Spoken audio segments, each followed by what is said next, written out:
Salut à tous, c'est Julien pour checkmywrites.fr. Aujourd'hui, comme vous le voyez, une vidéo en intérieur. On va parler d'un petit vêtement chauffant. Il est en face de moi, c'est une veste ou un gilet, appelez ça comme vous voulez, qui intègre une batterie et des résistances à l'intérieur et qui permet justement de gagner quelques degrés cette saison. Donc on va voir ce que ça vaut en vidéo.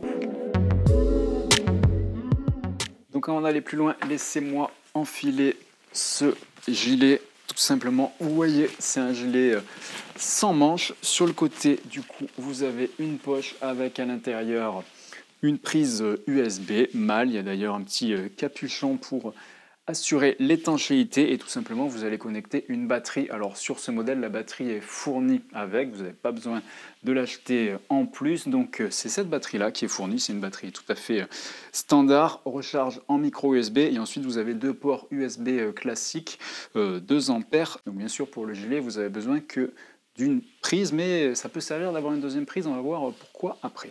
Donc vous le branchez, vous avez les petites diodes qui indiquent le niveau de batterie restant, vous le mettez dans la poche sur le côté gauche et vous refermez tout simplement. Et donc là, vous êtes prêt, éventuellement vous zippez, c'est peut-être mieux. Et ensuite, tout simplement, sur le côté, vous avez un bouton, c'est un gros bouton, donc c'est assez pratique à utiliser quand vous êtes à moto avec des gants de moto. Vous restez allumé 3 secondes, ça permet de mettre en route le système et ensuite, le fait de rappuyer sur le bouton, ça va permettre de choisir le niveau de chauffe. Au niveau des différents niveaux de chauffe, il y en a donc 3. À chaque fois, vous avez une LED de couleur différente. Le niveau maximal LED rouge, c'est entre 50 et 55 degrés, 3 à 4 heures d'autonomie. Le niveau intermédiaire, la LED est bleue. La température est entre 45 et 50 degrés pour une autonomie de batterie de 4 à 5 heures. Enfin, le niveau minimal avec une LED verte, c'est entre 40 et 45 degrés, 6 à 7 heures d'autonomie. C'est important de regarder ces valeurs parce que vous avez d'autres modèles qui proposent des températures plus basses et qui proposent également aucune batterie avec, il faut racheter en supplément.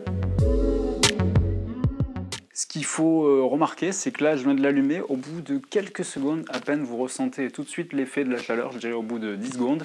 Et ensuite, à partir d'une minute, là, vous êtes vraiment à la bonne température. Donc clairement, là, je l'ai mis au niveau de chauffe maximal, petite couleur rouge, ça chauffe beaucoup trop pour l'intérieur, mais effectivement, ce n'est pas son usage. Hein. Si vous êtes en intérieur, vous n'avez pas besoin de ce gilet.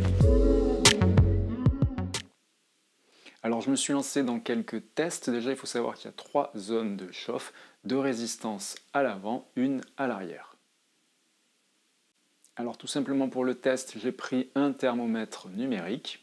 Je l'ai inséré dans le blouson entre les résistances. Bien sûr la vidéo a été accélérée. Il m'a fallu un peu plus de 5 minutes pour que ça dépasse les 60 degrés. C'est même monté jusqu'à 61 degrés. Donc les valeurs annoncées sont correctes. Au niveau de l'autonomie, mes tests ont montré une autonomie totale de 2 heures et 50 minutes. On est un poil inférieur aux 3 heures annoncées. Alors il faut savoir que cette veste est étanche, elle est résistante à l'eau. Il y a un petit capuchon sur la prise USB. Vous pouvez laver ce vêtement jusqu'à 30 degrés, plutôt un lavage à main ou alors un lavage en machine sur un cycle lavage à main. Enfin, il y a une petite zone rétro-réfléchissante à l'arrière, même si effectivement à moto, vous allez mettre ce gilet à l'intérieur de votre blouson, ça ne sera pas très visible. Alors l'intérêt d'avoir un blouson sans manches court, c'est que ça ne prenne pas trop de place dans votre couche de vêtements quand vous êtes à moto, notamment avec un blouson de moto. Si vous avez un blouson en cuir qui est quand même assez ajusté, assez serré, ça permet justement de ne pas être trop serré. Donc petite démonstration, j'avais tout prévu, même si on est en intérieur, c'est pas grave. Je peux mettre le blouson en cuir d'Enez qui a la dorsale, donc qui fait un peu plus d'épaisseur. Il n'y a pas la doublure thermique à l'intérieur car justement ce gilet, moi je le destine à remplacer la doublure thermique. Quand vous achetez un blouson de moto, vous avez souvent une doublure amovible pour l'hiver, et du coup l'intérêt c'est d'enlever la doublure qui est livrée avec le blouson et de mettre à la place ce petit gilet chauffant. Vous voyez, ça gêne absolument pas, notamment au niveau des épaules, ça ne sert pas justement parce qu'il n'y a pas de manche. Alors, j'enlève, sinon ça va avoir un peu trop chaud. 2 petits points en plus à signaler. Il y a aussi des gants chauffants par exemple qui existent, ou des chaussettes chauffant. Et donc par exemple le fait qu'il y ait une deuxième prise USB, vous pourrez vous servir de la même batterie pour brancher des gants. Alors attention, les gants moto en France, il faut une homologation et la plupart des gants chauffants ne sont pas homologués. Donc pour un usage moto, ça ne serait pas possible, mais par exemple pour aller au ski, ça serait tout à fait possible. Également ici, vous avez une prise USB. Donc si vous êtes en intérieur, vous n'êtes pas obligé d'utiliser une batterie. Vous pouvez tout simplement utiliser une rallonge USB mâle-femelle et vous branchez en direct sur un ordinateur par exemple. Si vous êtes au bureau, ça fonctionne très bien. Je l'ai testé avant de faire cette vidéo. C'est plutôt agréable d'avoir une petite chaleur quand vous êtes en statique devant un écran. Un dernier mot, le prix, ça vaut une cinquantaine d'euros, mais attention, ça intègre la batterie de 7000 mAh.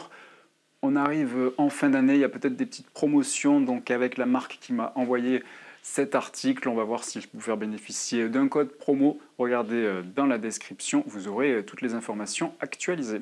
Voilà, c'était Julien pour SlackMyRides.fr et je vous dis à bientôt.